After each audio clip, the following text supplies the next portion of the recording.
Item ಯಾವುದೇ ಇರಲಿ try ಮಾಡಿ ಆಚಿ ಚಿಕನ್ ಮಸಾಲಾ. ಸದ್ಯಕ್ಕೆ ಈಗ ಅವ್ರಿಗೆ ಸಹಾಯ ಹಸ್ತ ಬೇಕಾಗಿತ್ತು. ಸೊ ಹಾಗಾಗಿ ದುಬೈ ಕನ್ನಡಿಗರ ಸಂಘದ ಮಂಜುಳಾ ಮತ್ತು ತಂಡದಿಂದ ನೆರವು ಸಿಗ್ತಾ ಇದೆ.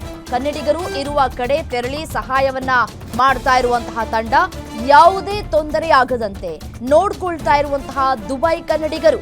ದುಬೈನ ಎಕ್ಸ್ಕ್ಲೂಸಿವ್ ಮೊಬೈಲ್ಸ್ ಹೋಟೆಲ್ನಲ್ಲಿರುವಂತಹ ಈ ಕನ್ನಡಿಗರಿಗೆ ಊಟ ವಸತಿ ವ್ಯವಸ್ಥೆಯನ್ನ ಮಾಡ್ತಾ ಇದ್ದಾರೆ ದುಬೈನ ಕನ್ನಡಿಗರು. ಈಗ ದುಬೈನಲ್ಲಿ ಸಾಕಷ್ಟು ಮಂದಿ ಸಿಲುಕಿಕೊಂಡಿದ್ದಾರೆ ಕನ್ನಡಿಗರು. ನೋಡಿ, ದೃಶ್ಯಾವಳಿಗಳು ಗಮನಿಸ್ತಾ ಇದ್ದೀರಿ. ಸಹಾಯ ಹಸ್ತವನ್ನ ಚಾಚಿದ್ದಾರೆ ಮಂಜುಳಾ ಮತ್ತೆ ಅವರ ತಂಡದವರು. ನಮಸ್ಕಾರ. ಸೊ ನಾವೆಲ್ಲ ಸೇಫ್ ಆಗಿದ್ದೀವಿ. ನಾನು ಕೂಡ ಒಬ್ಬ ಟ್ರಾವೆಲರ್ ಆಗಿದ್ದೀನಿ, ಈ ಜೊತೆ ಇದ್ದೀನಿ. ನಂದು ಬೆಳಗ್ಗೆ ಸಂಡೇ ಬೆಳಗ್ಗೆ 3:00 ಫ್ಲೈಟ್ ಇದ್ದು. ಬಟ್ ಫ್ಲೈಟ್ ಕ್ಯಾನ್ಸಲ್ ಆಗಿದ್ದಕ್ಕೆ ನಾವು ಬಂದು ನಮ್ಮ ಹೋಟೆಲ್ ಸ್ಟೇ ಆಗಿದ್ದು. ಮತ್ತೆ ಇವೆಲ್ಲರೂ ಸಿಕ್ಕಿದ್ರು.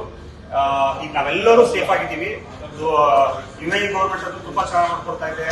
ಸೊ ಇವತ್ತಿಂದ ಹೋಟೆಲ್ ಯಾರು ಖಾಲಿ ಮಾಡಬೇಡಿ ಅಂತ ಹೇಳ್ಕೊಡ್ತಾ ಇದ್ದಾರೆ. ಸೊ ಅದು ತುಂಬಾ ಈಗ ಇವ್ರು ಬಂದಿರೋದಕ್ಕೆ ನಮ್ಗೆ ಬಹಳ ಅನುಕೂಲ ಆಗಿದೆ. ಇವ್ರು ಸಿಕ್ಕಿರದೆ ನಮ್ದೊಂದು ಈಗ ಅದೃಷ್ಟ ಅನ್ಕೊಂತ ಇದ್ದೀವಿ. ಈಗ ಎರಡು ದಿವಸದಿಂದ ಇವ್ರು ಕಾಂಟ್ಯಾಕ್ಟ್ ನಲ್ಲೇ ಇದ್ದಾರೆ. ಈಗಾಗಲೇ ಇವ್ರು ಕೂಡ ಈಗ 2 ದಿವಸದ ಪೇಮೆಂಟ್ ಕೂಡ ಒಂದು 4 lakhs ಇಲ್ಲಿ ಪೇ ಮಾಡಿದ್ದಾರೆ. ಇನ್ನು ಸ್ವಲ್ಪ ಬ್ಯಾಲೆನ್ಸ್ ಇದೆ, ಅದು ಏನು ನಾವು ಮಾಡ್ಕೋತೀವಿ ಸ್ವಲ್ಪ ಹೆಚ್ಚು ಕಡಿಮೆ. ಆಮೇಲೆ ಇದೇನು ಫುಡ್ ಏನ್ ಕೊಟ್ಟಿದಾರಲ್ಲ, ಇದರಿಂದ ಬಹಳ ಅನುಕೂಲ ಆಗ್ತಾ ಇದೆ. ಇದ್ರ ಜೊತೆಗೆ ಇನ್ನು ಬೇರೆ ರಾಜಕೀಯ ವ್ಯಕ್ತಿಗಳು ಕೂಡ ನಮ್ಮ ಹತ್ರ ಬಂದು ಇನ್ಫಾರ್ಮೇಶನ್ ತಗೊಂತಾ ಇದ್ದಾರೆ. ಎಲ್ರಿಗೂ ಕೂಡ ಧನ್ಯವಾದಗಳು ತಿಳಿಸ್ತೀವಿ.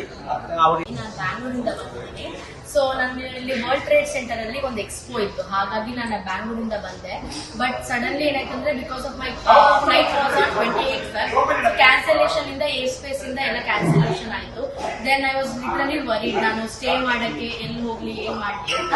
ಬಟ್ ಇಲ್ಲಿ ಇನ್ಸ್ಟಾಗ್ರಾಮ್ ಅಲ್ಲಿ, ಫೇಸ್ಬುಕ್ ಅಲ್ಲಿ, ಇಲ್ಲ ಯೂಟ್ಯೂಬ್ ಅಲ್ಲಿ ತೋರ್ಸೋ ತರ ದುಬೈಯಲ್ಲಿ ಕ್ರಾಶಸ್ ಆಗಿದೆ, ಸೇಫ್ಟಿ ಇಲ್ಲ, ಆ ತರ ಎಲ್ಲ ಏನೂ ಪ್ರಾಬ್ಲಮ್ ಇಲ್ಲ, ಎಲ್ಲ ಸೇಫ್ಟಿ ಇದೆ. ಇವನ್ ದುಬೈ ಗೌರ್ಮೆಂಟ್ ಕೂಡ ನಾವು ತುಂಬಾ ಹೆಲ್ಪ್ ಮಾಡ್ತಾರೆ. ಅಂದ್ರೆ ಯಾವ ತರದ್ದು ಯಾವ್ದು ಪ್ರಾಬ್ಲಮ್